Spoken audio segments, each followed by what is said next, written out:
What is it you want, Barry? What do you want? You want the moon? Just say the word and I'll throw a lasso around it and pull it down. Ladies and gentlemen, boys and girls, dying times here. Come with me if you want to live. That's it, man. Game over, man. Game over. The Force will be with you, always. Well, ladies and gentlemen, welcome back to 20th Century Geek. I'm your regular host, Scott Weatherly, and I've got a friend back in from the cold. It's been a long time since you've been back on. We tried to have an episode a little while ago, but you were driving or doing something when you were recording, and it all went pear-shaped. I've got Mike Kennedy back in 20th Century Towers. He's here with me in person. I am. Just I thought one more before I die. You know what I mean? One more before you die. 47 now, so I mean, one it's more round. Yeah, it was your birthday, isn't it? Yeah, it that was the day before yesterday. Yeah. So, thanks to the car, by the way. That was generous of you. This obviously your podcasting is doing really well. Yes, that's it. It's what pays the bills. It keeps us. It is. Yeah. And is it proper gold? Is it proper gold? Yeah. Yes. Yeah. The dildo is proper gold. Wow, that's amazing. It's yeah. Well, I'll be riding that later, so it's all good. Yeah, 18 carats. Can I just mention for the listeners that your dog has come in, and yes, we're just paying more fuss to the dog than we are about the podcast. Really, yeah, there we go. Yeah, she needs attention. Hello, you gorgeous. It's interesting that this is because it's like I say the majority of the podcasts I've been doing for a long time have all been Zoomed or Skyped. Yeah, that's right. You know, so this is actually it's quite nice to have someone back in 20th Century Towers talking in person. You are gorgeous. Thank you very much. I appreciate Can I stroke your dog now? Yes. Yeah. Okay. Go on. I'm going to send her it. Sky, get down yet. Right. So today we're going to be doing. There's a new format I'm introducing. We've been doing this for the last couple of episodes. The first episode of the year was I call it Story Time, and it's me and someone else looking at a short story, a genre short story from some point in the 20th century. We did The Machine Stops, which is fantastic. And now we're doing an episode. So every quarter I'll be doing this in a cycle. Yeah. And now we're going to do an episode called Then and Again, and it's about a movie and its remake. So this is something that we trialled a long time ago, didn't it? Yeah. That's quarterly, so at least I see you 4 times a year then. 4 times, yeah, at least 4. Woohoo! That's more than last year. Yeah, I'm hoping. Break a record. Yes. Or a My God. Or a I'm like at least. I'm like a proper friend. Yeah. Oh my, what's going on? So this one, though, we're doing something special. I'll give you the choice. There's a couple to choose from. But we've chosen, or you've chosen, which is a really good choice. Yeah, I didn't like, I was, the 2 girls 1 cup thing. You know, I just kind of I didn't know there was a remake of that. Yeah, That was, I know, it was amazing, wasn't it? Yeah. You know. Yeah. 1 cup, no girls. It was probably not as it was quite boring, really. They took it in a different direction. It was more arty. Yeah. 15 minutes. I'm like, yeah. Not sure what happened to this. But we're doing The Evil Dead from 1981, and then its remake, Evil Dead 2013.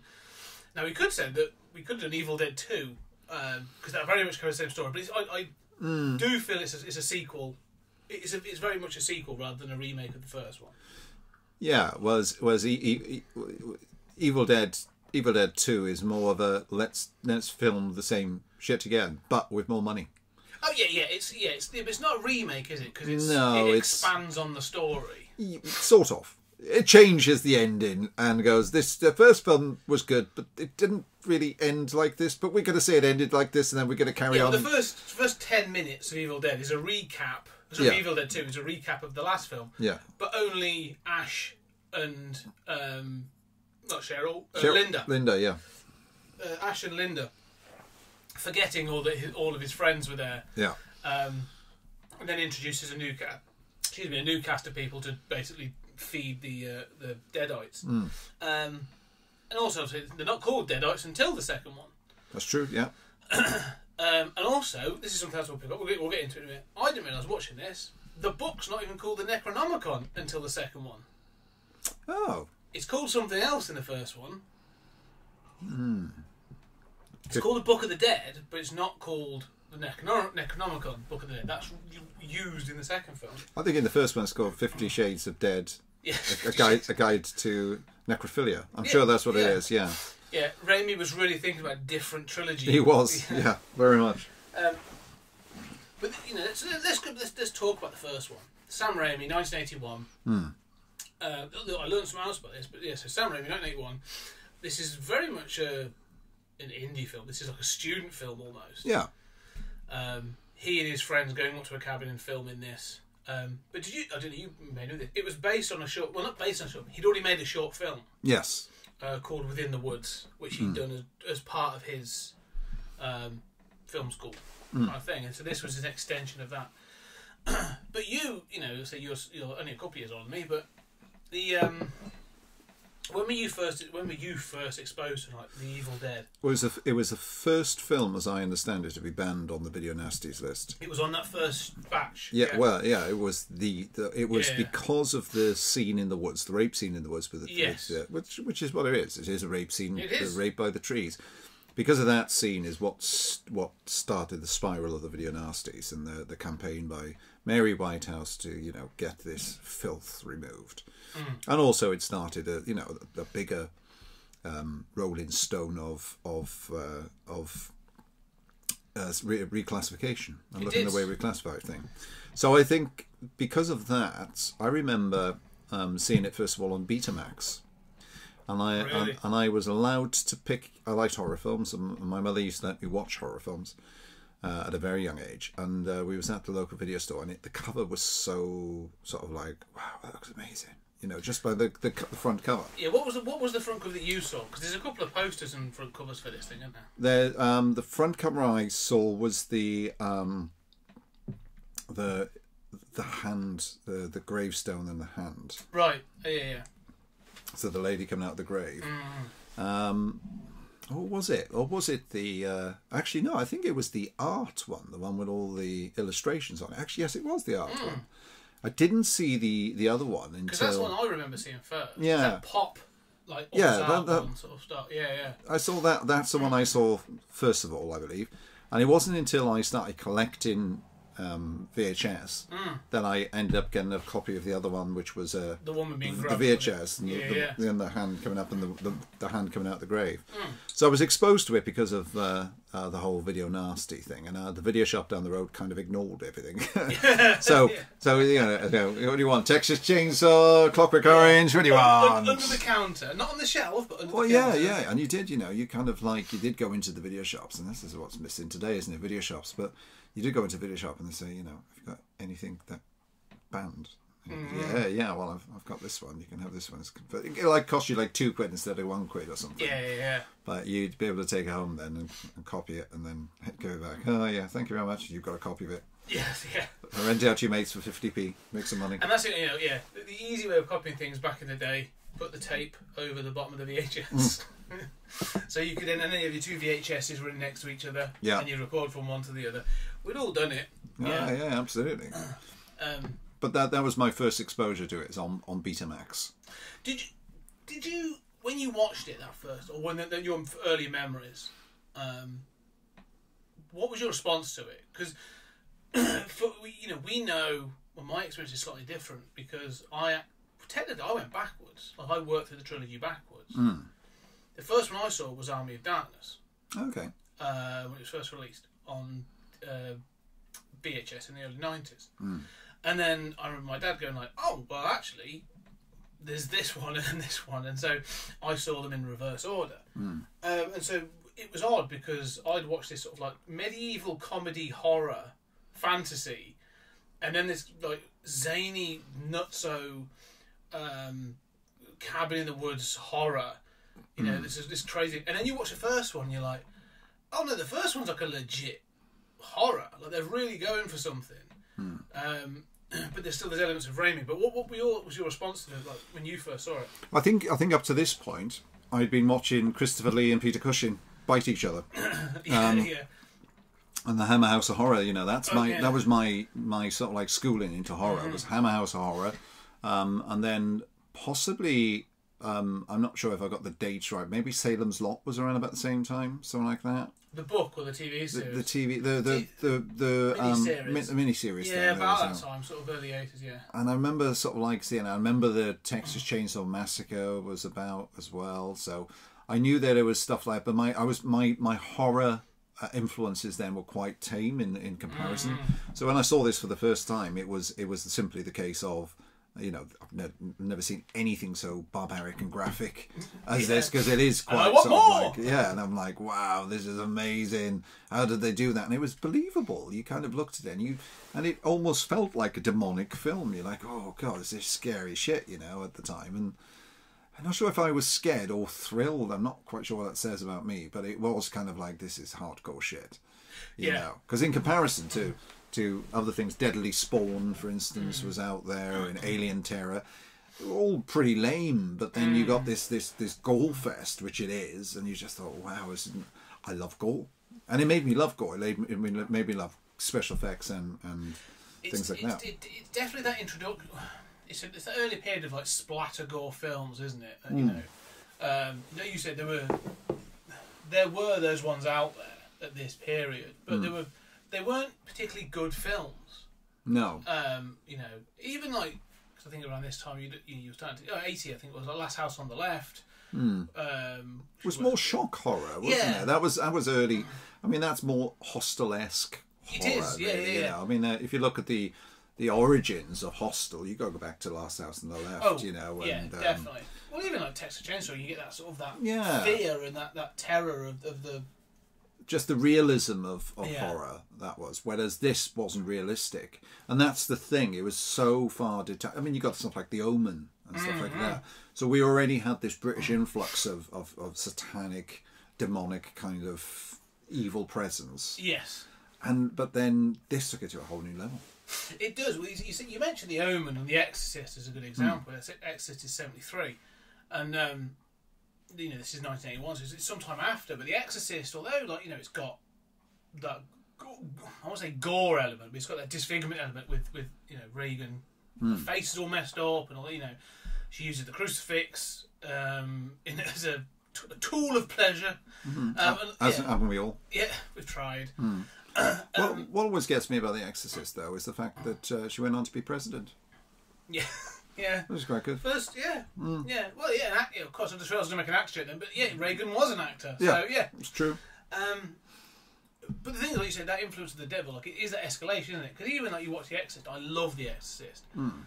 It is more about underlying terror, the sort of, you know, what's happening to this innocent girl, and the sort of like the guilt and then the work around the religion. This one is like, oh no, there is no conscience in this film. It's just 5 people trapped in a log cabin, and we're going to mess them up over a one night. Well, there's also the pace as well. If you think about something like The Exorcist is paced in a certain way, the pace of the film. Not a lot happens over a long period of time. Yeah. And when it does happen, it's quite these flash moments of like, oh my god, oh my god, oh my god, oh my god, oh my god, oh, right, it's over. Yeah. Whereas Evil Dead is just continuous from the moment it starts right away through. There's that undertone of chaos going right away through for 83 minutes, whatever it is. That's such a really good point. Watching it this time, there's a real sense of like foreboding throughout the entire film. Or at least, because I was like, oh, this is going to be typical. The first 15-20 minutes is all set up. You know, it's going to be them getting to the cabin and unpacking, and there'll be that couple of like get to know the character jokes and all that kind of stuff. And then you have the evening where he brings out the recorder. But the first shot of this film is a car in a swamp. And so you're already going like, oh, hang on. Like, I'd forgotten about that. I was like, oh, so this isn't the first time. Like, somewhere else has clearly happened. And then they see them driving past, and then they almost hit the truck, and then there's all this other stuff. And you're like, yeah, this film is telling you, like, you know, this is destined to be, you know, go wrong. And that tone as well. Yeah. You know from the beginning with the mist, you know that they're setting the tone.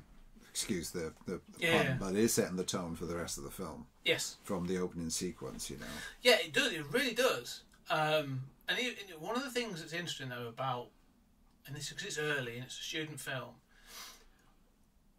Watching as you watch it, you can see that Raimi is experimenting with things, and some things do work better than others. I mean, one of the things that stuck with him throughout his entire career is that sort of like POV of the demon or the monster, you know, where especially, you know, they get the whoa, and the camera picks up and like swishes through the trees and through the undergrowth. That's fantastic. I love that effect. The close-ups of the eyes, clearly, like it's going to pay off because there's a whole thing between Ash and Linda when he's trying to give her the necklace. That pays off for when Linda's allegedly dead and he's trying to bury her later on. Like they try and do the same thing. But this close-up of the eyes, I'm like, it works in a Western with, like, you know, Sergio Leone and Clint Eastwood. It looks really weird in this film. It stands out really badly. I think it's of the time, though, isn't it? I think that's possibly. the styling of filmmaking at the time. I mean, you look at Hammer. Hammer uses a similar technique with look at Dracula's eyes before he's going to bite you, and he'd always be in like a ninja, you know. Where the lighting the would light cast across his eyes, and you see that them yellow contact layers. So I think it was the styling. I mean, nowadays you wouldn't necessarily get it. I mean, a good example of it, I suppose, is It. The remake of it when he retracts back into the sewer and you could just see his evil demonic eyes, and I think it has its place, and I think back then it was overused a lot in horror films, but you're guaranteed whatever horror film you watch from that time, you're just going to have them at least some eye shots. But it just feels very heavy-handed in this. And again, like he's experimenting. I'm going to let it slide. But one of the things the other thing I think is very successful in this film, which really sets you as a viewer on edge, is there's a lot of like up shots and a lot of down shots. Oh yeah. Like there's a whole section in this film in the middle where nothing is shot straight on. Like, you know, it's when the cellar door opens. And some great sequence. It opens over what's her name, Shelley's shoulder, and then but from that moment for like 10 minutes, like every shot is either an up shot or a down shot, and it clearly puts you on edge because you feel like you're in someone else's perspective, but you know something's going to happen, and that really works really, really well. I think the whole, again, going back to the score, I mean, it complements the film so well. I mean, that moment when they opens out, like that, like, oh my god! Because it's bare bones, isn't it? Yeah. It's only when it's needed. Because the Foley in this film is really good as well. Absolutely, yeah. And that was something I noticed this time. I was like, oh yeah, the sound effects in this are actually like really well done. Some of the noises, they go, like you said, from creepy to just like loud bangs and stuff in your face. And a lot, because that's something they definitely kept for the second one. So I just think there's some really the music in particular is really well done. So from a direction point, it works. What about the cast? What are your thoughts on this young cast? It's in retrospect, I suppose if you look at modern day acting and the way that film, I mean, you look at the remake, for instance, very acted in a very different way. Whereas this one, it's almost like it's played hammy. It's almost like it's a theatrical stage production. You know, I'm glad you said that, because that's what. There's a couple of scenes, and I was like, this feels like an amateur stage production. Yes. And there's a few scenes where they're like, well, I've got to be in that position over there, and so I'm going to be, very not so much theatrical, but like purposeful in trying to get to that position because that's where the next scene starts. Or something. And it feels very orchestrated. Like, there's certain scenes where you go like, well, I need to be in this position for this bit, but then there's others I think that seem to be a lot more relaxed. And I don't know enough, but I get the feeling there's like scenes where they're like, oh, we're going to improv. We're just going to. Well, there is, yeah. There is. You can tell the improv and stuff like that. I mean, a lot of the fight sequences as well is very stage combat. It's really stage combat. You think, God, I learned that in drama school. I know exactly what you're doing there. And stereotypical kind of like routines that they've gone into. But they work because it fits the film so well. It's like a hand in a glove. It's that snug. It just really works quite well. It does work. And it's interesting, watching this, and I know there's other reasons for it because I've read Bruce Campbell's books and stuff. But like, Bruce Campbell does stand out.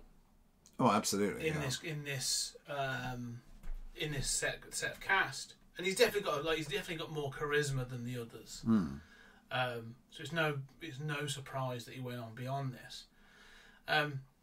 But it's a weird setup. The two things that was like I was quite surprised by, and it's into when we get to the remake, we'll talk about that. But there's 5 people in this, and so the idea really, I think, is for the end, for there to be 4 versus 1, that sort of the end point you're trying to get to.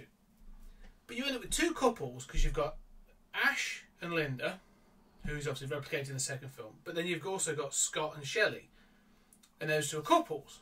And then you've got Cheryl, who's Ash's sister, and just seems to be sort of along for the ride. And no one's like, this is really weird. Like she hasn't brought a fella. What, yeah, she won a threesome or something. I'm not quite sure what's going on. There's a clear intent of why they're going to this cabin in the woods. Yeah. Like, we're going for a fog fest, and you're like, yeah, right? Why have you brought your sister? It's weird.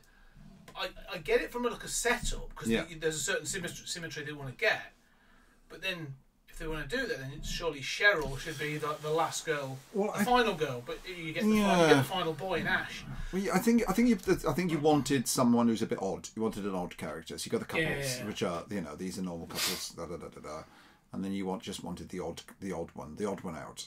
Well, she is, and she is the odd one out. She definitely plays that character. So you want the victim, don't you? And that's the thing. But it is an odd setup. Yeah. I mean, if I was going on holiday, me and Ruth going on holiday, and then we had to bring. And by the way, I'm just bringing your sister along. Yeah, yeah.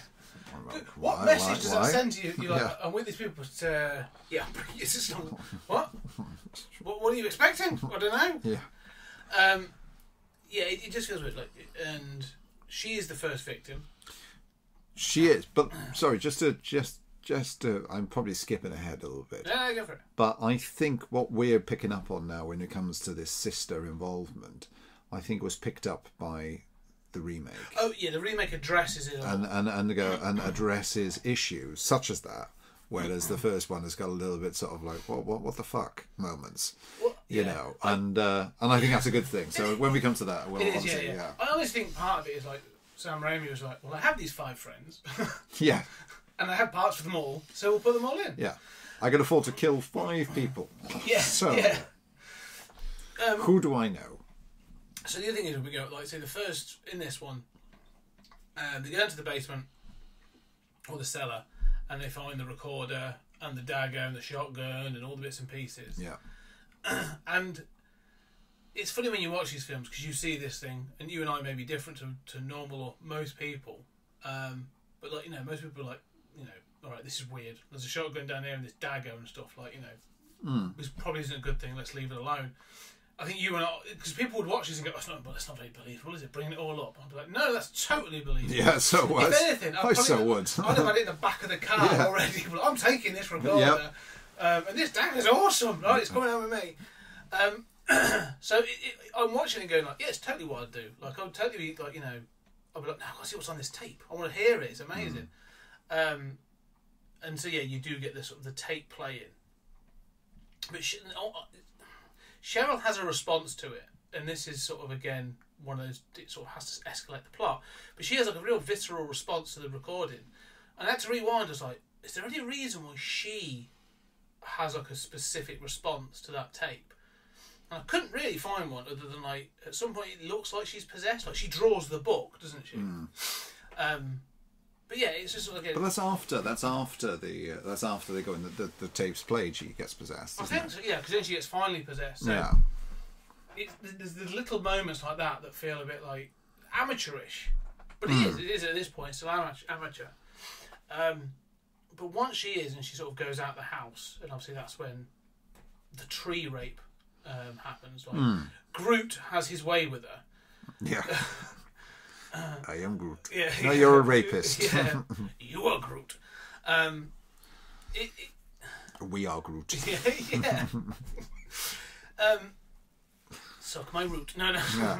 That's probably where Baby Groot comes from, isn't it? Really? Yeah.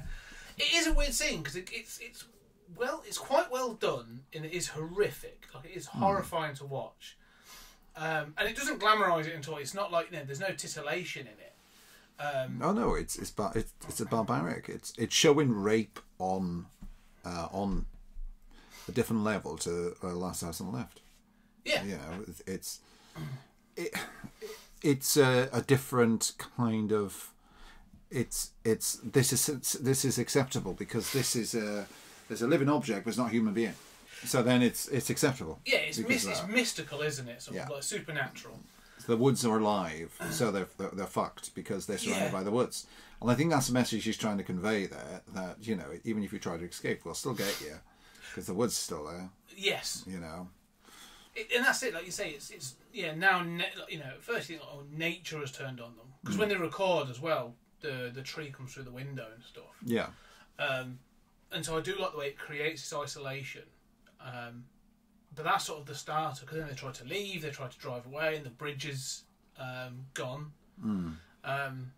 all curled up, which is a great shot. Like all the steel has been all curled up, and in the shape of a claw or big hand, sort of like. Again, that symbolisation, isn't it, that they have within the film, which I think you're is in the palm of purposeful. his hand, like you are there. Yeah. And then it's sort of the next sort of key scene, which really sort of like is they're playing the cards. She's doing this, and this is again a weird one. They're doing the card trick, and she's like holding up a card, and I think it's like Shelley's holding them up, and Linda's guessing. And she's getting them all wrong, but her friend's like, Jack of clubs. Yeah, and then she turns, and just right out number. Well, there wasn't said. Like, she does a really good job at this. Like, I can see why they obviously brought her for this. That's great, yeah. The other thing I was really impressed with, because I'm watching this on Blu-ray, so it's on the big TV, it's in high def, and I was like, I remember the makeup looking really shoddy.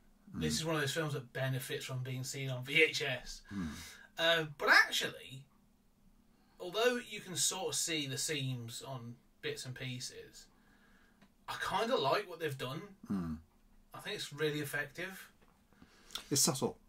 Some of it is. Some of it on the face and stuff. Yeah. There's some quite sort of the hand. They've got stuff covering the back of their hands and trying to make them up. But I think it looks pretty good. I honestly think the special effects and the makeup in this, for what the budget they had, is actually really good. Really well. Utilised. But the makeup in that scene, because it results in one of the. There are certain scenes in films that maybe just go, and I can't face it, and this has got one of them in. Oh, the pencil. The pencil in the ankle. Jeez, even thinking about it, the moment, and she twists it, which of course is edited out of the edited version of it. But if you see the uncut version, she puts it in, and then she twists. It around. And that's what I was watching. Love it. And again, this comes down to the Foley again, because they add in like a crunching noise when they do it. It's like it makes my skin crawl when I watch that scene. Really makes me feel like but that's how effective it is. It's really well done. It really makes me sort of just go, I can't. It's a great scene. Yeah. It's a great scene. I think that entire sequence is just terrifying because the way the voice changes and everything, and the way in which she's there and she's cocking her head and stuff, and she's floating and she's got her hands like this. It's just brilliant. Absolutely brilliant. Yeah, I mean that's the moment, and probably about half an hour, 40 minutes into quite in, but that's the moment when you're like, oh, shit got real. Like this has gone to the next level. And as you were saying, like the pace up until that point has been pretty fast. Like it's a short film. It's like just shy of 90 minutes. But then, like you say, up until that point, like it's still going at a bit of pace. Stuff has happened, but then the moment that happens, like it don't stop. Yeah, it's full on. It gets pretty full on then. And pretty relentless, and you get all the possessions and the killings and all those bits and pieces. And the sort of third act of this film is really well done. I don't know. What are your thoughts on sort of the way it sort of escalates? That sort of. I think, to be honest with you, to me, it's that slow but steady build up. From the beginning of the film. I think the pace is really good on this film. It is, yeah. Because it draws you in from the beginning, from the first sequence. When you see that shot of the car from above, I mean, that's a breathtaking shot, And do they rotate it? Not at the beginning. Not at the beginning, okay. That comes later. I mean, that's just wow. Absolutely wow. And you're starting off. This isn't a typical. This is not going to be your average horror film. This is going to be something special, and the whole. Again, I keep going on about the score. I think out of all the films I've seen in my life, the score on this film is phenomenal, and I've sampled bits of it to use for events that I've designed and Halloween attractions. I've even used some of the noises from this film, because it's just brilliant. And I think that it takes you on a roller coaster ride, but there's no downs. It's all up. So it takes you up, and it stays at that level. Yeah. And I mean, even at the end, when you kind of plateauing, it's kind of like, okay, you plateau for a bit, and it just goes, oh no, fuck you, go up again. I loved it. Although I can't. It is my favourite horror film of all time, hands down. It's a milestone film. I mean, like you say, I honestly think Evil Dead 2 is a better... isn't a better film. It's more fun. Like, I have a lot more fun with Evil Dead 2, but that's because of its zaniness and the whole thing, like, the chainsaw arm and all this other stuff. Like, but that's the Ash Williams we've begun to know and love. That's comedy Bruce Campbell. That's starting a franchise, that is, But I do like Evil Dead 2. Great fan of the film and everything else. To me, Evil Dead, the first Evil Dead is good. And it's good for so many levels because it's my favourite of the series because it was done on a budget. Yeah. It was not a professional production, but was produced at a level that is just phenomenal. For amateur filmmakers, which is what they are, amateur actors, which is what they are, they did really well. I mean, can you imagine? Because this was released at like Cannes and all that kind of stuff. Yeah. If you're sat there and you're going like, oh god, this is some this is an indie film. It's an indie horror film in the early '80s. The budget was minuscule. Like, you're probably walking into this and going like, all right, well, I've got to see it because it's on my slate of films. But not my expectations are probably pretty low. This film must have blown some people away. Oh, absolutely. I mean, I was making like short horror films, not to this standard. Yeah. And I mean, and we're talking in later in life, well, way after Evil Dead. But even that time, I was just nowhere near this level. So this kind of intricate, kind of like even thinking about the effects, the use of clay, the claymation at the end. Yeah, claymation is fantastic. I do really. That's what I was going to say. The special effects, the ending of this film, when, like you say, Ash is the only one left, and he's all messed up, and he's trying to take on the other possessed people in the in the cabin. Yeah, and when he burns the book, gets thrown in the fire, and then, like you say, just that it's really well done. Like it looks a little Play-Doh-ish, but it's done really well. Like, it's done gross. Like, it looks. Yeah, at the time, I think it was quite. Oh no! Wow! I wouldn't say it's not CGI. Yeah, to do it on the budget they had. Look at Clash of the Titans. Yeah, and look at the special effects there. I would say Clash of Titans being a big budget film, right? With Ray Harryhausen doing it. Absolutely. I think, and his kind of creature special effects. I would say Evil Dead, on the lower budget, did a better job of special effects representation than Clash of the Titans. Controversial, probably, but still, that's what I think. It's a hot take. I'd say that when you see it, there's some bits that look better than others. I think the one I like better is there's a couple of special effects I just find really charming. I really like, and the one is when Scott, his mate, is fully done, and he's being burnt, and his face all peels back, and the skull comes down. And all that whole sequence, and then it hits the floor, and it shatters, and then it dissolves, and you got the goo coming out his hands and stuff. All that is wicked. Like, it's really well done. It looks weird. It's gross. It looks horrifying. Then there's a couple of other things. I think with it must be either Shelley or Linda, the other one. When that one happens, it looks a little bit. There's a couple of bits of that where I'm like, that looks like they've rushed it like really badly. And the only other time where I think there's I don't want to say laughable because it's not laughable, but there's a special effect in this that it makes me think more of 2. That zany weirdness of 2 is the first time they put possessed Cheryl down the basement or into the cellar, and she's sort of coming up, and Scott's hitting her in the face with the shotgun, and they clearly didn't want to be hitting a real person in the face with a shotgun, so they've got like a dummy, the mannequin head. so they've got like a mannequin head bobbing up and down, and they've got someone going, and it's sort of like the mouth's not moving, the shadow's catching it kind of wrong. It looks like a mannequin head.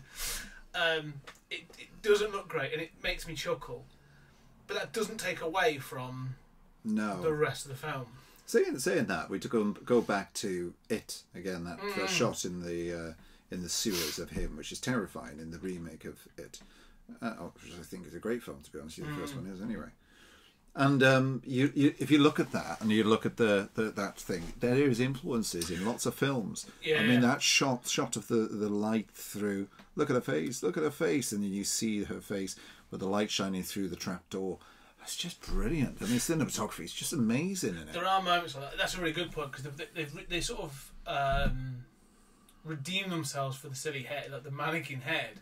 Because there is a bit with the cellar door, the slightly what do you call it?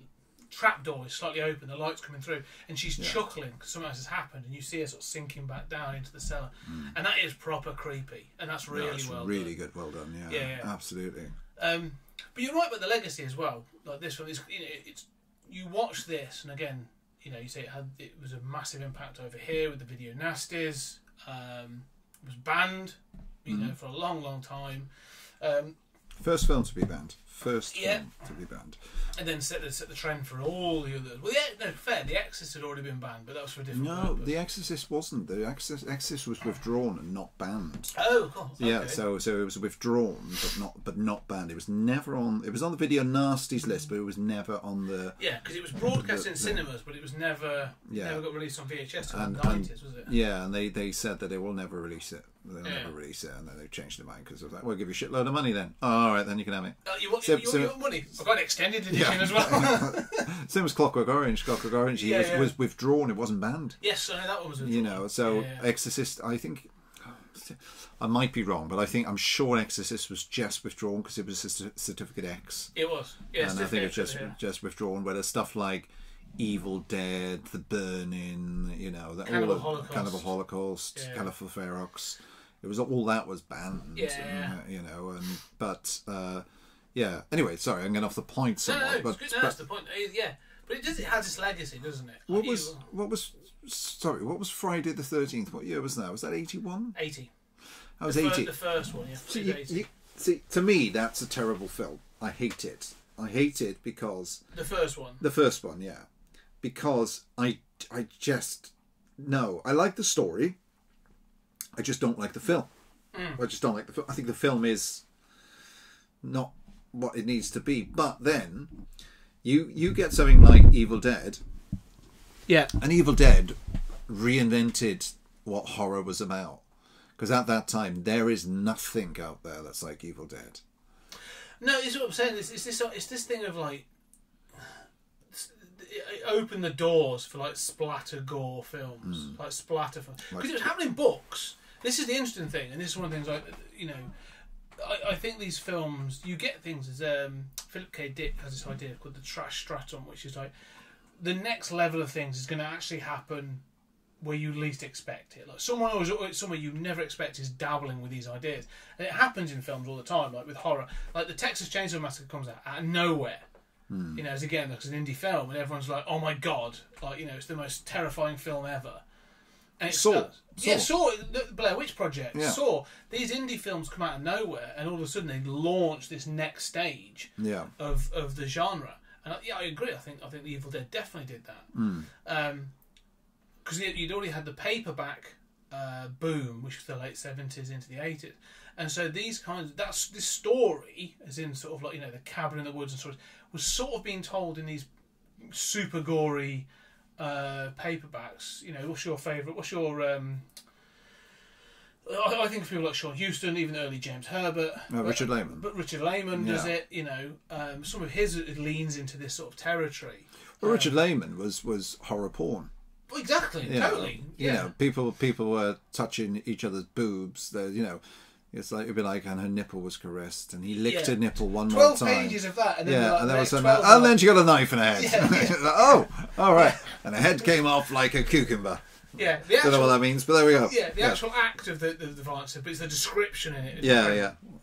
And we do that. There are those moments, and that sort of transition to film. And I think, like I say, Evil Dead sort of like kicks it off. Because again, you're right. If you watch, in fact, actually, let's take Friday the 13th as a good example, Yeah. or even Halloween. But like Friday the 13th, you watch the first one. It's got some gore in it, and some good kills and stuff in that. Kevin Bacon gets an arrow through his throat from underneath the bed, and some other good bits. But following Evil Dead, like after 81, everyone's like, "Oh, the gore can be upped." Oh, okay. Now you're going to get a knife in the face. So this is the level. Yeah. Exactly. Yeah, and it set the goal marks. I mean, and you think of the influences this had. So I would say Peter Jackson's Bad Taste. Totally. Yeah. Brain Dead. Peter Jackson's Brain Dead. Meet the Feebles as well, probably. Yeah. Just Peter Jackson's early career. Clearly influenced by Evil Dead. You got Cabin in the Woods. Yeah, of course, totally, which is a fantastic film in its own right. Absolutely love that film. Cabin Fever. I was going to say Cabin Fever, yeah. You've got in a manner of speaking, I suppose, Wrong Turn is probably influenced by it. You do get this sort of, because Wrong Turn is a cross between Hills of Eyes, The Hills of Eyes and Evil Dead and Deliverance and that kind of thing. And funnily enough, this film references, because this is where there's an ongoing Hills of Eyes poster down there. there. There's a Hills of Eyes poster, which Yeah. is then was then responded to by Wes Craven with the Evil Dead playing on the television in thingy, which is then responded to by in Evil Dead 2. There's a Freddy Krueger glove hanging in the fruit cellar. Yes, that's right. Yeah. So I love that. I think it's a great little nod to each other. Yeah. Respect. It is totally. But you said these. We've talked about these two directors, Sam Raimi, Wes Craven. Those films you've all mentioned. Like you say, Craven comes from the same thing. The Hills of Eyes is a similar thing that comes out of nowhere. He did Last House on the Left, and then so in this period you're getting this wave of new directors coming through, like Tobe Hooper, Wes Craven, Sam Raimi, and then it happens again in the 90s. Like you say, you get Saw and Eli Roth. Coming through with some of his stuff. Like that's what happens with horror. Like people go, "Oh, it's all done, it's all played out." And then all of a sudden, someone comes like, "Hold my beer! I'm going to do something completely different." It evolves. It does. It does evolve, and the next guy. I mean, you got the torture porn of Hostel. You've got where do we go from there? Okay, well, Saw isn't torture porn. No. Saw is horrible ways to kill people. It is the 100 horrible ways to die, basically. Yeah, it's a technical slasher because it's But the other thing as well, there's an interconnectivity in the narrative, isn't there? Because it's all like through flashbacks and all this other stuff. Yeah. And I suppose more recently, obviously we've got Screams, the new Screams come out, but you've also got. I'm not a fan of the word like elevated horror, but you've now got this new thing where they've gone, okay, well we're going to try and do something a bit more literate. And you get like Hereditary and the A24 films, like Midsommar and those sort of things. Where someone's going like, "Yeah, we've never really done this before. Let's try this." And you go, "All right, cool." Like that's there's a rejuvenation of it and that sort of thing. So I don't think horror will ever die in that respect, and hopefully you'll always get people like Sam Raimi coming through, and you go like, "Yeah, this director's done something." Like James Wan is another one. I thought he's clearly influenced by. Sam Raimi and these early guys. Yes. If the last year, Malignant was ace. I loved Malignant. I thought it was fantastic. Like the last act in that and the reveal, I was like, oh yeah, you totally. You were raised on these films. No spoilers. No spoilers. No. But you were raised on the same films as us. Yeah, absolutely. Anyway, so that's any final thoughts on 81 Evil Dead? I think it's one of the greatest horror films ever made. Yeah, it's up there. It's definitely up there. I've watched it more times than I've seen my children. So there we go. 4. Well, that's amazing. Oh, that's amazing. Yeah. 4. I got 4 kids. Yeah. Oh my god! When did this happen? So let's jump forward then to 2013. We've gone through the others. So by this point, Evil Dead 2, Evil Dead Army of Darkness. There's been some games. There's some great games. Yeah. Yes, there has been. And by this point, we hadn't had Ash vs. Evil Dead. That came obviously later, about 2015. So there was this. I remember this being announced. Yes. In about 2012, I think 2011, it may have been announced. And I remember my anger. I remember being annoyed by this as well. Like, this cannot stand. Like, and I was like, this is going to be rubbish. It's like someone saying we're going to make a remake of It's a Wonderful Life. Yeah. But we're going to have John Cena as the role. You're like, what? What the fuck are you doing? Yeah. You know, why are you even touching it? It doesn't need to be touched. You know, is Bruce Campbell in it? Not interested. Yeah. You Well, know. I remember that being the response. Like, oh, so what is this? Is it a reboot? Is it a reimagining? Whatever. They're like, oh no, it's a straight up remake. Like, we're taking the concept of the first film and we're going to remake it. And the director, I've got his name, is Fede Alvarez. Good name. It basically takes it does take the same premise. Just a quick overview of the plot is that it's Mia, and she's a drug addict. She's her mother has died and it drove her to drugs, and her brother basically abandoned her. But now they're going to make her go cold turkey in this cabin, some of her friends, and then they're going to stay there and this other thing. And then whilst there, well, this is the weird thing. Nothing really. Just them being there triggers this demon. Yeah, you got that kind of like pre-film though, haven't you? There's the opening section where the girl is put into the basement and tied up by her dad with And barbed wire burnt. and burnt. Yeah. You know, I'm sorry, baby. Shoots in her head with a double-barrel shotgun. Yeah. And then nothing else is mentioned about her again, really. Well, she's the demon at the end of the film. Yeah, but you have to sort of guess that. You have to go, Yeah. oh, that's what that is. Yeah. It's not entirely clear at that point. It doesn't really add anything to it. A demon's a demon at the end of the day, No. you know. And I don't think that's. I think it was a really good, strong opening though for a film. Oh, I had to double check. I'm watching it, and I was like, because I actually rented it so I could watch it on the tablet. Yeah. And I was watching it, and the first few seconds I was like, have I rented the wrong film? Like, I don't remember this at the beginning. I had to flick forward, and I was like, oh, it is. And I went back and watched it. But the opening is actually pretty. It's a punch in the face. Yeah. It's a sort of like, don't worry. This is the level. Yeah. Don't worry. It's going to be that film as well. Yeah. And this film does have another one of those scenes where I go, oh god. I can think of what this is. Yes. Yeah, but we'll get to that in a minute, because again, like, this film has this setup, and this film also goes at a hell of a pace. Oh yeah, absolutely. It's full on, isn't it? Yeah, because this film, as you say, it answers some of the questions I think that sort of get raised from the first one, like, why has Ash brought his sister? Like, Yeah.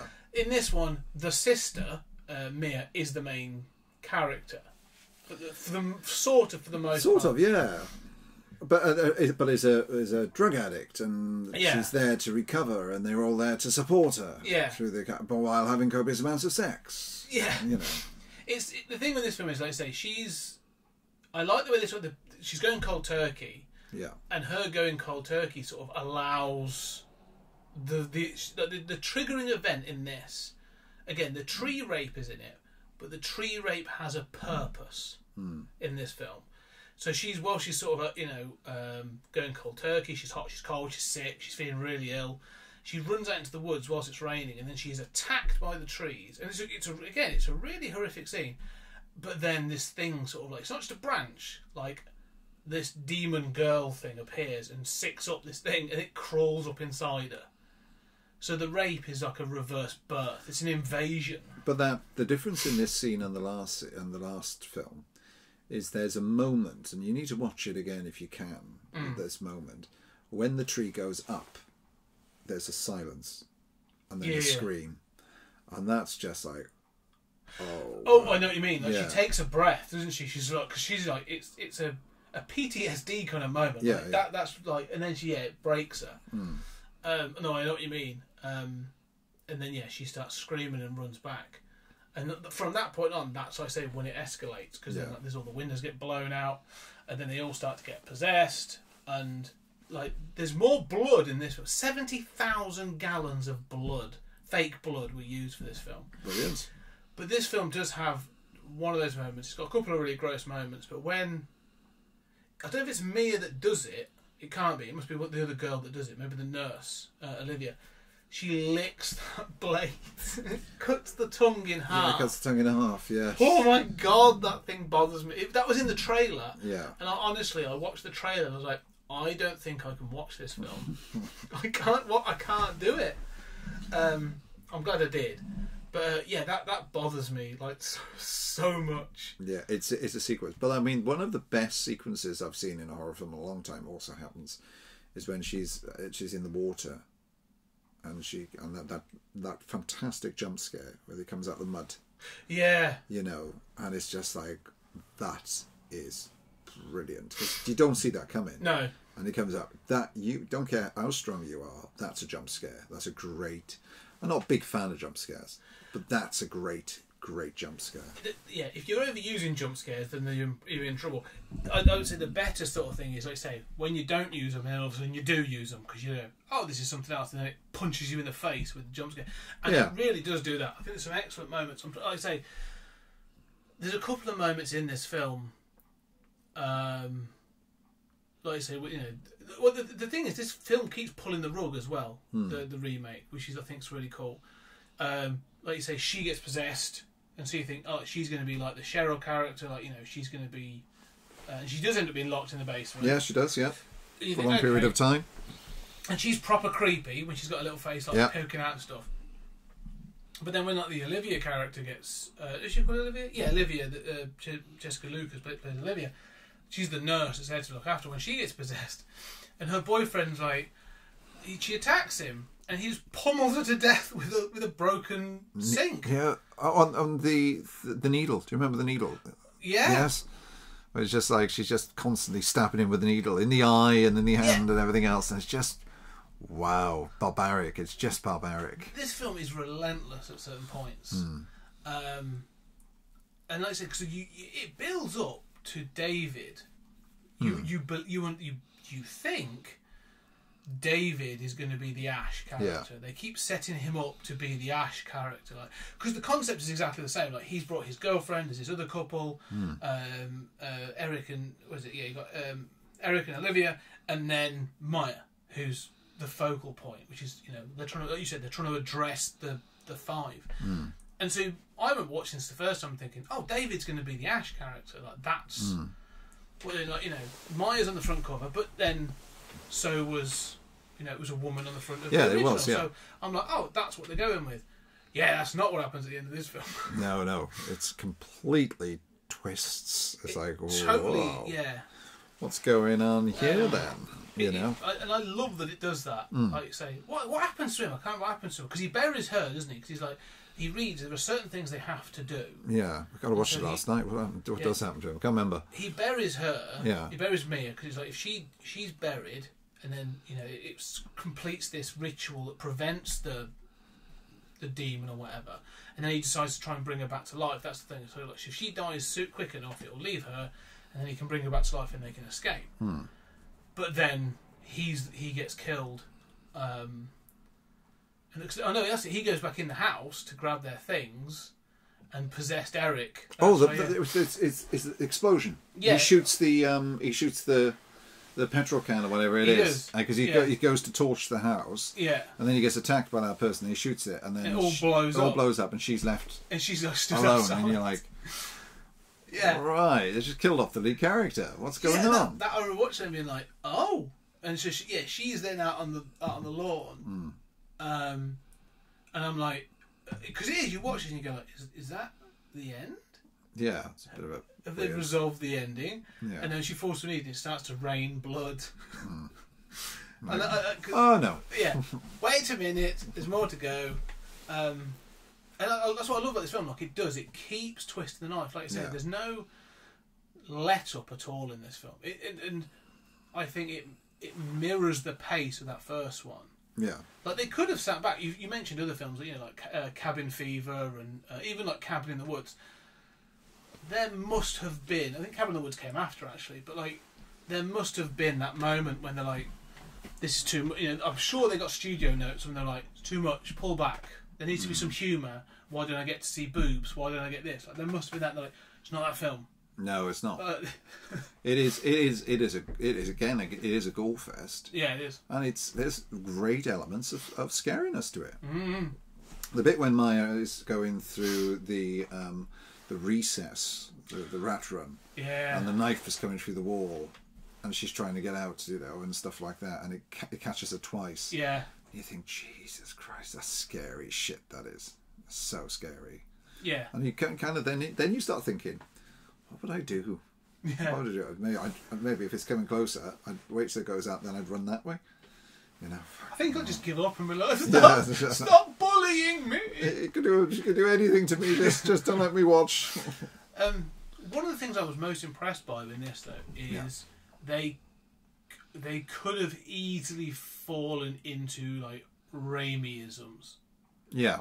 There could have been the and done all that kind of thing with the camera, and you know they could have done all the zaniness from 2.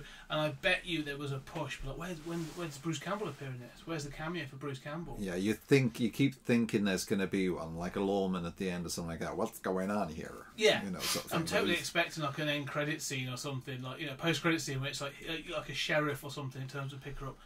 It's not that. Well, has he ever made a comment about what he thinks of it? He liked it.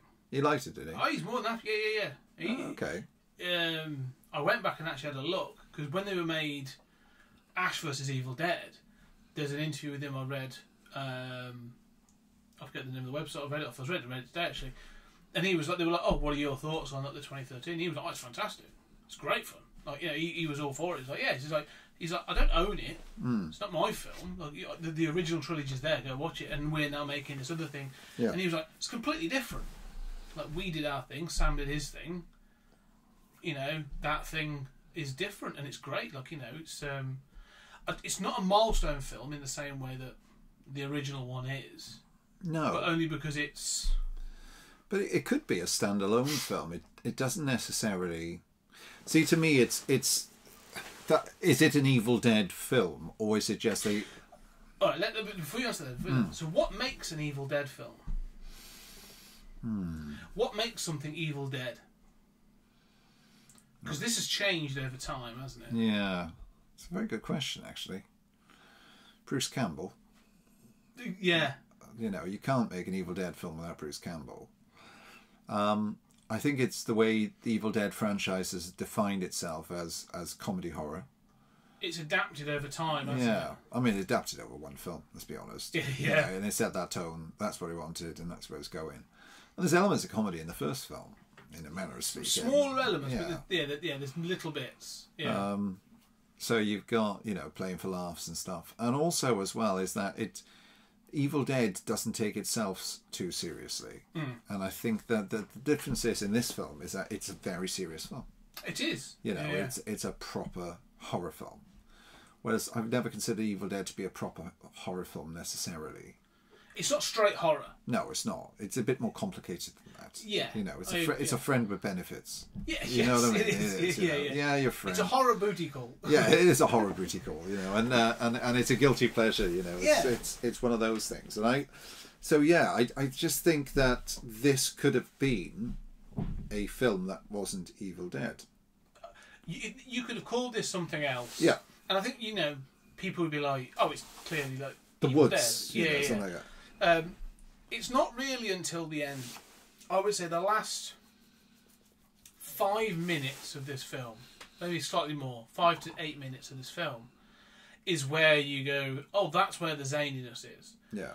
Like, up until that point, like, it's been brutal. Where she pulls her hand off underneath the bus. The moment the chainsaw is introduced, Yeah, and like, she chops here we go. Yeah, she chops the demon's legs off, and then the car is flipped, and then she loses her hand, and she sort of like rams the stump into to help to guide it, and then she puts it in the demon's face, and chops the demon in half, and then I'm like, "Oh, yeah, that's that's the evil. That's the nod. That's the nod. Like, that's the craziness." But up until that point, like, it's a straight horror film. It's quite dramatic at times. Obviously, they're trying to deal with this idea of you know, going cold turkey and stuff. So it's dealing with those elements as well. But also, as well, is that Evil Dead films don't have a full stop. And this film kind of does have a full stop. Yeah, I agree with that. It needs to be, there needs to be an open-ended, and that's to an Evil Dead film. That's a really good point, actually. Like, none of the Evil Dead films, or even the series, like, that's everything Evil Dead always leaves an open-ended. Like, Yeah, you know, totally. even like both endings of Army of Darkness leaves that open ended. Oh, absolutely, yeah. So yeah, you're totally right there. Actually, like that's the thing. This film does she sort of walks off, doesn't she, into the sort of It's like, well, this is going to take some explaining, isn't it? yeah. And she's probably going to bleed to death, die of hypothermia Yeah. or blood loss. Her hand stops bleeding very, very quickly. Have you noticed? Did you notice that?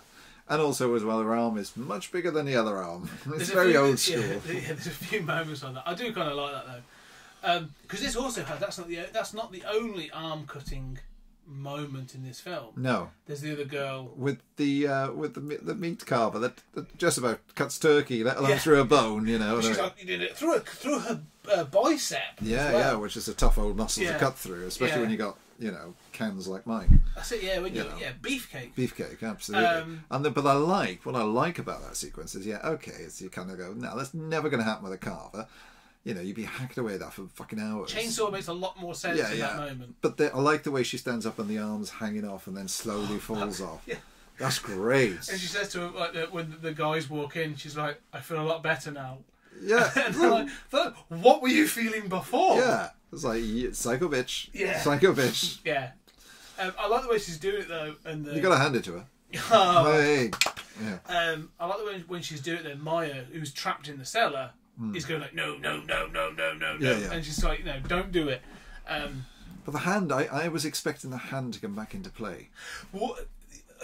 This is where I think you come to this film with expectations, because when she's holding it, like she gets bitten, doesn't she? So the hand is much like an Evil Dead 2. Yeah. I'm expecting it to start jerking around, and she's got to fight with her arm. Which she does. It does do the bit of jerking, Slightly doesn't it? jerks Yeah. as a bit of a nod, but then it's like, oh, but if we cut it off, don't worry, it's not going to run around and then give you the finger. Like it's not. Yeah. we're not doing that film. It's not going to beat you up in the kitchen. No, exactly. Yeah. It's not that film. So the thing is, like, if you were to, and this is one of the questions I was going to get to, if you were to give this to a younger person, if you were to take someone who's not seen the 81 version and give them this, I think they'd be quite impressed with it. I think that, you give this to a horror fan, it's a good film. Well, Gabriel watched it. Oh, really? What was his thoughts? He loved it. But he loves gore. He thought it was a great gore fest. He's seen Evil Dead 2, but he's not seen Evil Dead. Yeah. So he's got no grounds of comparison. And that's what I'm saying. So if you were to show him the first one, the original, and he's like, I guarantee you there'd be an element of like, what's this rinky-dink? Not as good as... What's this rinky-dink student film? There'll be people that would go, oh, the remake's better because it's glossier and it's not got this silliness in. But then the same could be true. I mean, the Friday the 13th remake is fantastic. I loved that. Well, we'll get to this actually because we'll probably get to those others because we'll get to this. Is it a word? In fact, let's answer the question first. 2013 then, because you and I both had the same reaction when it was announced and when it was being made. Yeah. And I was a bit like, I saw it and I actually really enjoyed it, and I think it's a quality remake. Stands up as a horror film in and of itself. It's a part of the franchise as far as I'm concerned. I've got it on Blu-ray. Like I like the film. What are your thoughts on it? Do you think it stands up?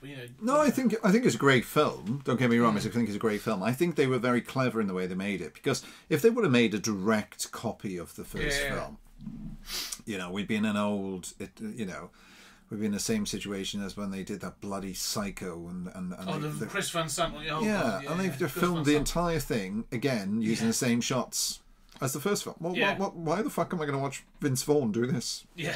That is a weird one. Don't understand it. I can guarantee you, then and again, we'll never cover the Psycho remake. It's a complete waste of time. But then, you kind of like... You kind of have to look at it and think to yourself, well, okay, if I was to remake The Evil Dead and have that big burden on my shoulders, then what would I do differently? What didn't work for me in Evil Dead? And what will work for me now? And also as well, what am I capable of doing now that I wouldn't be incapable of doing in 1981, 81, 83? 81, yeah.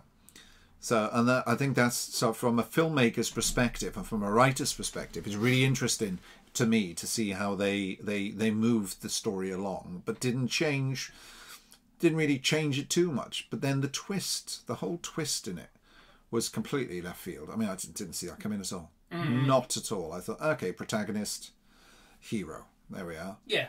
And then when they all went pear-shaped, I'm like, Okay. I'm not sure if I liked that, though. See, I'm not sure if I liked that. The finale sort of turnaround. Yeah, I mean, I still enjoyed the film, but I just think that maybe, the whole Evil Dead thing is that the hero conquers all. Good wins over evil, or does it? And that's the moral of the Evil Dead. Whereas this film, it's like good becomes bad, becomes good, and wins. Yeah, there's no sort of moral sense to this, is there? They're all like say it's everyone deserves to die in this film. Yeah, that's the thing. It's like, she deserves to die because she's in essence she's a murderer because she's killed lots of people anyway when she was possessed. Yeah. So well, you say about again, it's that thing of they all deserve to die. In many of these films, like a slasher film, or even like a Cabin in the Woods film, Cabin in the Woods is a great archetype of this. Like, you set up the tropes, you got the jock and the brainy one and this and that. Fine. But this one sort of like just says, well, we're not doing that, but they're all slightly reprehensible. You find out that David abandoned his sister and his mum because he couldn't cope with his mother's getting ill and dying. Yeah. So you're like, alright, so he abandoned his family. Maya's turned to drugs, which is not here or there, but you find out she's actually just not very nice to people. Like they tell you bits and pieces about her past, and she's like, yeah, she's lied to us and she's done this. Like she's like, okay, well, she's not a great person. David's girlfriend, she's a whiny cow. Like, she starts moaning about stuff, and then Eric's just gets into the book and he starts moaning like he doesn't want to be there. Like, none of them are positive. No, they're all. None of them are like, they're all shitbags. We're going to face this together, and we're going. Yeah, they're all horrible people. Not horrible, but they're not heroes. But then, does that make you not invest in them that much? That's the thing. That is the problem. And is that purposeful? Is that the director's intent? Is to make you not like? Because the thing is about the first film is that all the characters you kind of think, yeah, you're just having a nice weekend. So it's like, so anything happens to them, you're like, oh, that's a shame. Yeah, no, you do. You do carry that weight of the first film of, you don't want anything to happen to them. No. You feel bad when it does. Yeah. And I kind of feel bad when they're in this one, but like less so, because you do think like, yeah, you're a bit of a dick. Like, I don't carry that connection with them. I do think it's purposeful. I think this film is supposed to at least challenge you on that front of being like, we are going to do some horrible things to these people. Are you going to feel bad for them when it does, or are you going to be cheering? Like, I think that's the sort of part of this film. The problem is that it does have this unanswered question in itself, is because the demon at the beginning is burnt, she's still burnt, and then the head is shot off. Then at the end of the film, the way we kill the demons, we chop it in two. You're thinking about how many times do we have to kill this demon? So it's okay. Well, is it dead? It just rescinds. You have to kill the. I take it as you kill the vessel. You got to kill the vessel in a certain way. Okay. And because it sinks back into the earth, doesn't it? Like, Yeah. So the next person that comes along, you could easily do a sequel to this.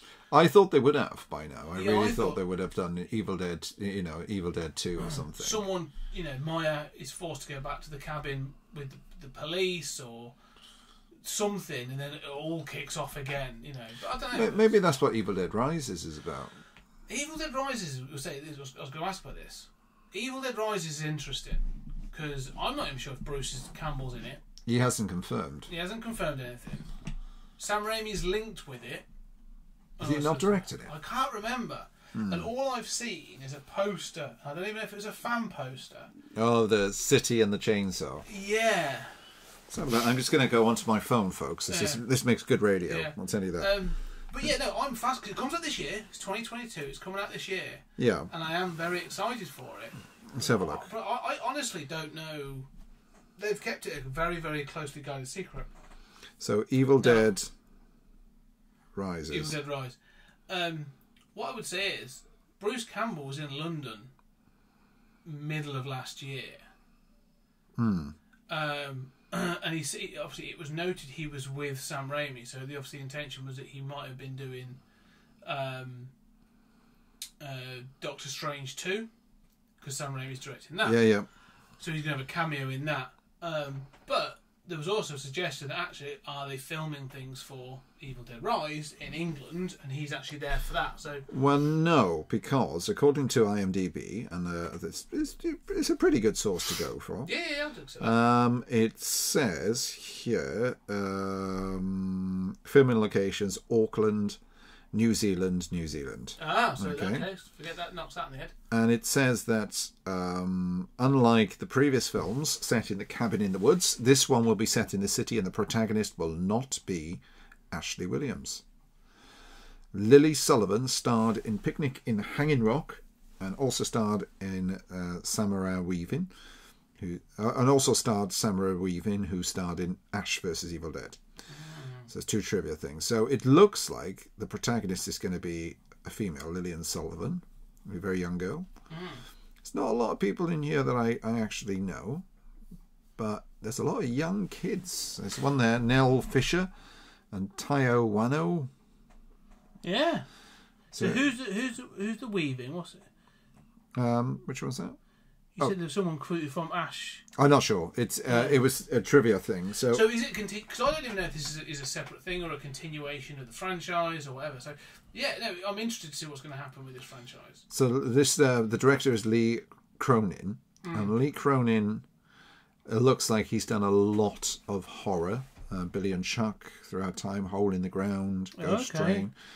So he's done a lot of horror films. So he is quite known. Yeah, he's got his horror bona fides. But looking at his repertoire, his rating isn't very good on his film choices. Yeah. And now, as I sit here, I'm a bit fearful about what it's going to be.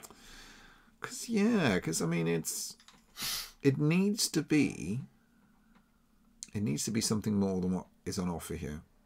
Well, let's see. I'm not going to pass judgment. I don't know. You know, we shall see.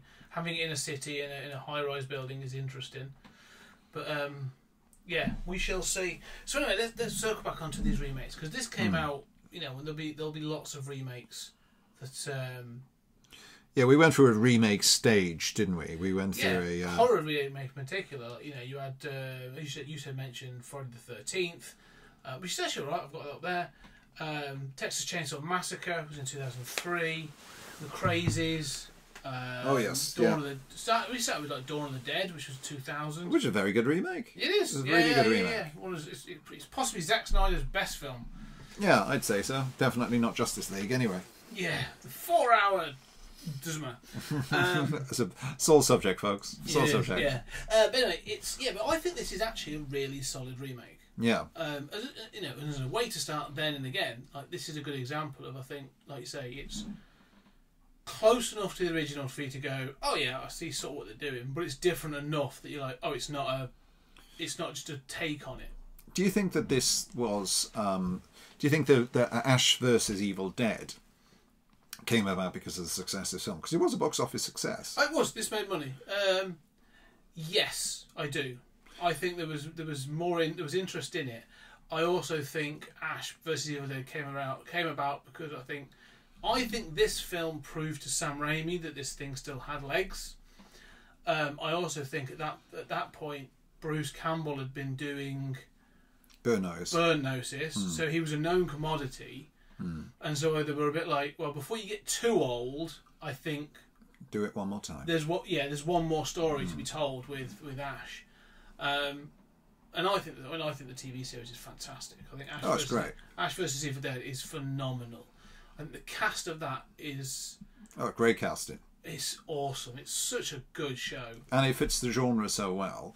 And what they've done with Ash vs Evil Dead, I know it's not about that this podcast, but what they've done with that, they've kept true to the original format. And everything is very hammy.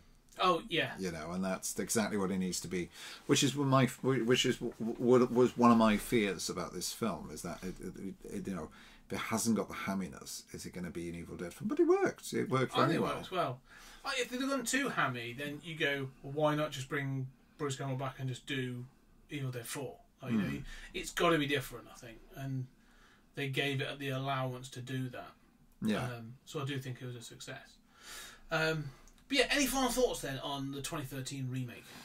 I think that it didn't need to be an Evil Dead film.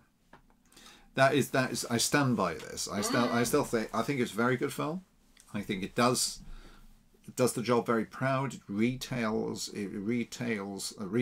the story of Evil Dead in its own way.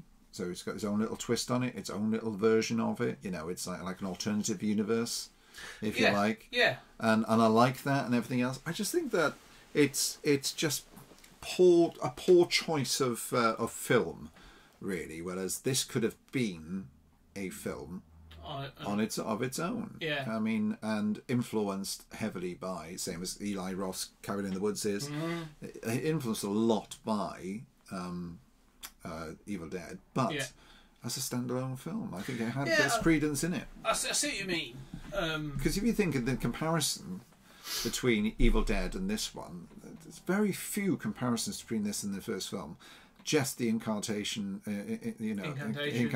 of and the cellar, and which is used sparingly, and and even the dagger's not in it, is it? No, there's no dagger. There's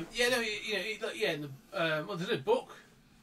No, there is a book. It's got all the barbed wire around it, isn't it? And he cuts off the barbed wire, but that's really just brushed over. It's not the Necronomicon. It's not. It shows it, but I think it's bound in human flesh, but it's not the same thing.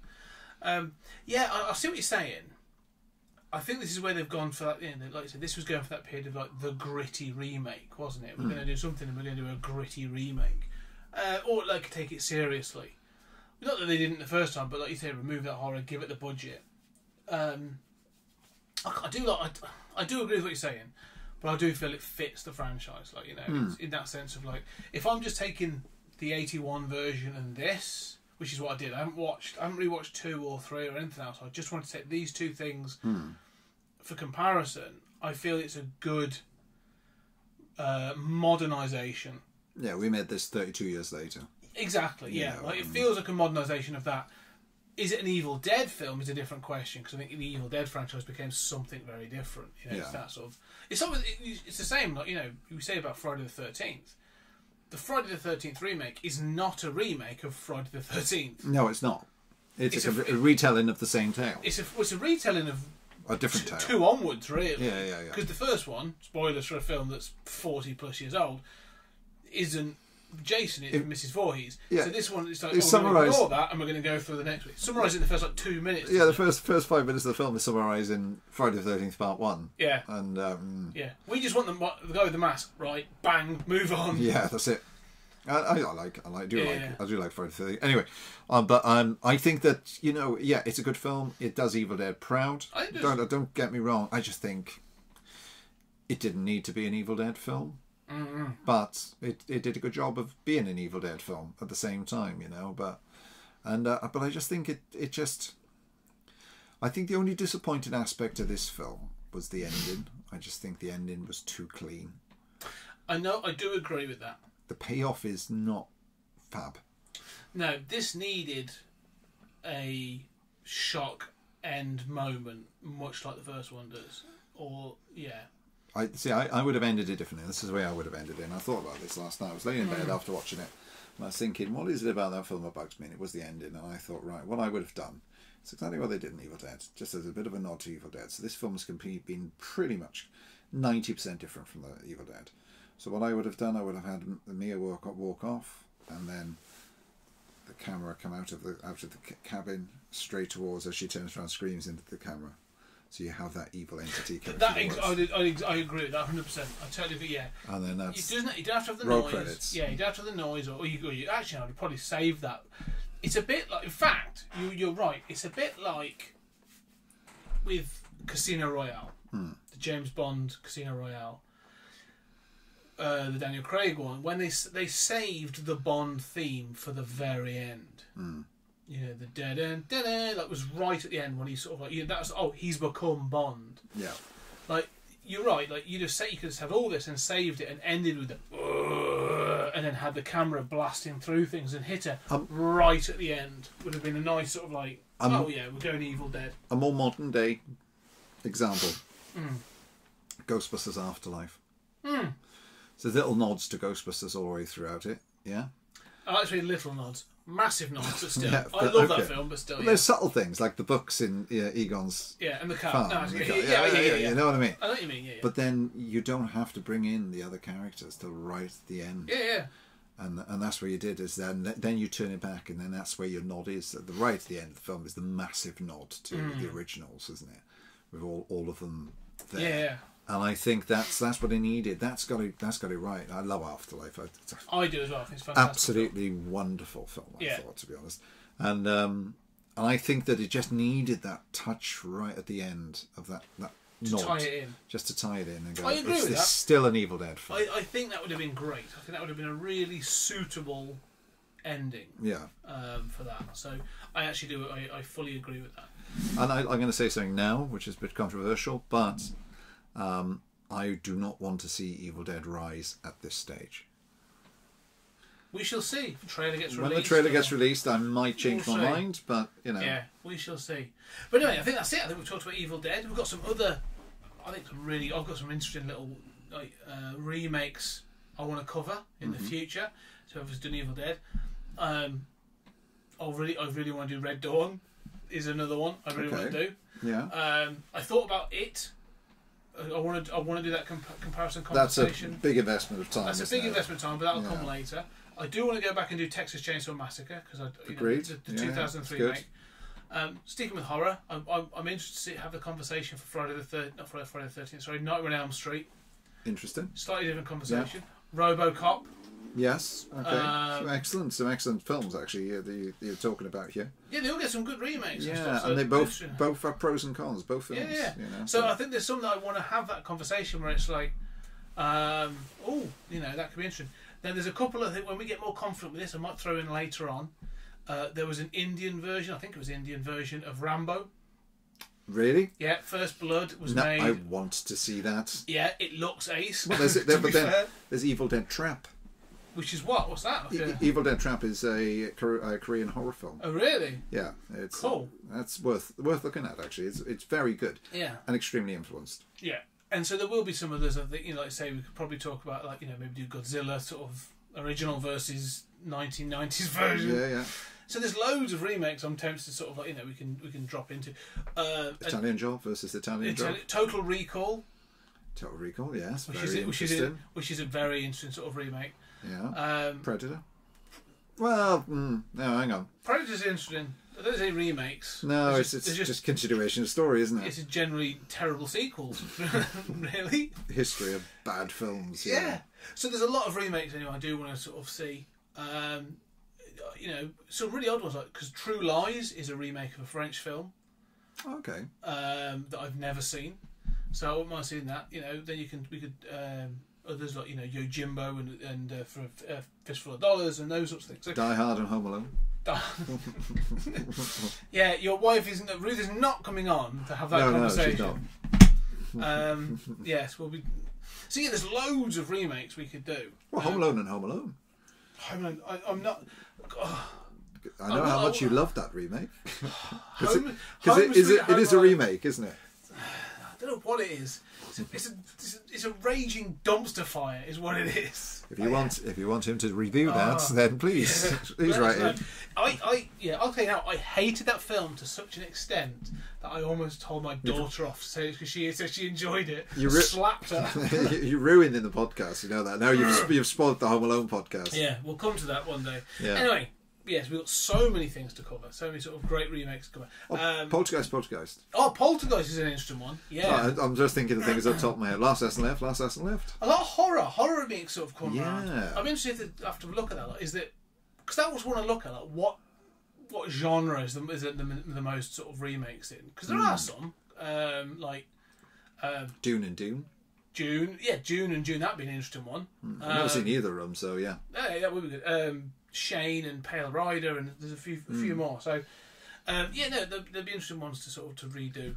But yeah, in the next episode, so I think we'll finish there. But on the next episode, I'm going back to the Desert Island. I'm doing Desert Island Comics, and Stevie Ray is joining me with his 3 choices. I won't spoil it now. From Harlem Heat. No. That's amazing. Yeah, it's not Stevie Ray. Can you get Booker T again? Bookie T. No, yeah, but he's joined me to talk about comics, and one of them in particular I'm very, very excited for. So that'll be in the next episode, we'll talk about that. But ladies and gentlemen, if you really enjoy what we do, jump on your podcast catcher, wherever you're listening to this, go into your reviews and leave a 5-star review. It really helps us in so many ways. But also, we just like the feedback. Let us know what we're doing, if you enjoy it. And more than that, if you really, really like what we're doing, go check out our Patreon. It's patreon.com/20CG Media. That's 20th Century Geek Media. We are 2CG Media.